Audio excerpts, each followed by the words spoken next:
everyone. Today we're going to talk about something close to the heart for so many people: trauma. As Dr. Bessel Kolk, a leading trauma researcher, states, trauma is not just an event that took place sometimes in the past, it is also the imprint left by that experience on the mind, brain, and the body.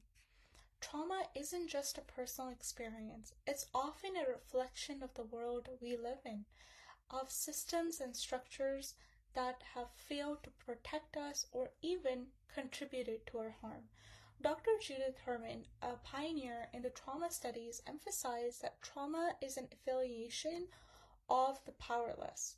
In trauma-centered psychotherapy, we don't ask what's wrong with you. Instead, we ask what happened to you. This shift isn't just a phrase, it's a way of honoring the human experience. As Dr. Sandra Bloom notes, asking what happened to you instead of what's wrong with you is a fundamental shift in perspective. One powerful impact of trauma-centered psychotherapy is called immediacy. This approach involves directly addressing the trauma rather than focus solely on the symptoms.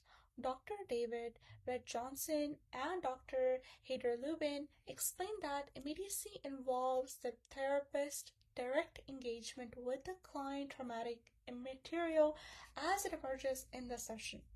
Another key element in the approach is emotionality. Trauma work isn't about controlling or silencing emotion. It's about letting them surface in a safe place. Dr. Leslie Greenberg, a founder of emotion-focused therapy, asserts that emotions are the source of information and action tendency that need to be accessed and worked through for change to occur. In trauma therapy, one of the most important things we do is engage actively and authentically with clients. Trauma often isolates us, making us feel alone, like no one will understand. Dr. Judith Herman highlights that recovery can take place only within the context of relationship. It cannot occur in isolation. But let's talk about specific techniques. One that's incredibly powerful is imaginal exposure. This involves remembering the traumatic experience in vivid details, not to relive it, but to process it safely. Dr. Neffo, developer of the prolonged exposure therapy, notes that repeated exposure of trauma-related thoughts, feelings, and situations help reduce the power they have over you. In addition to structured remembering, there is something called naming the perpetrator. This might sound intense, but here's why it matters. Often trauma victims don't directly name the people or system that has harmed them. Dr. David Red Johnson and Dr. Heider Lubin discuss that naming the perpetrator is a crucial step in externalizing the source of trauma and placing responsibility where it actually belongs. Another fundamental concept is understanding the trauma schemas. These are the patterns of thoughts and behaviors that develop as a survival response to trauma. Dr. Jeffrey Young, a founder of schema therapy, explained that early maladaptive schemas are self-defeating emotional and cognitive patterns that began early in our development and repeat throughout life. One of the most challenging part of trauma therapy is something we call the gap.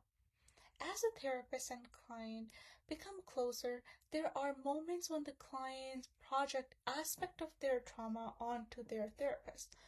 Dr. David Red Johnson and Dr. Heider Lubin describe that the gap as the emergence of the trauma schemas within the therapeutic relationship, requiring careful navigation. And finally, as we work through trauma, we arrive at the point of meaning making.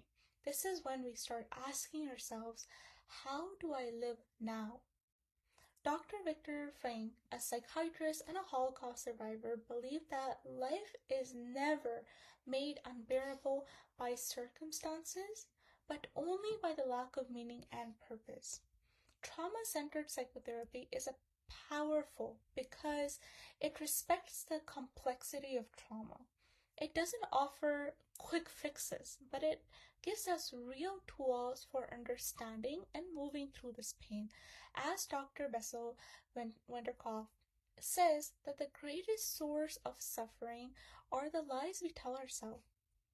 Thank you for joining me today. And if you're on a healing journey, remember, it is okay to feel, to remember, and to take your time. Trauma is part of our story, but it doesn't have to define us. We define it. And we are stronger than anything that we have been through.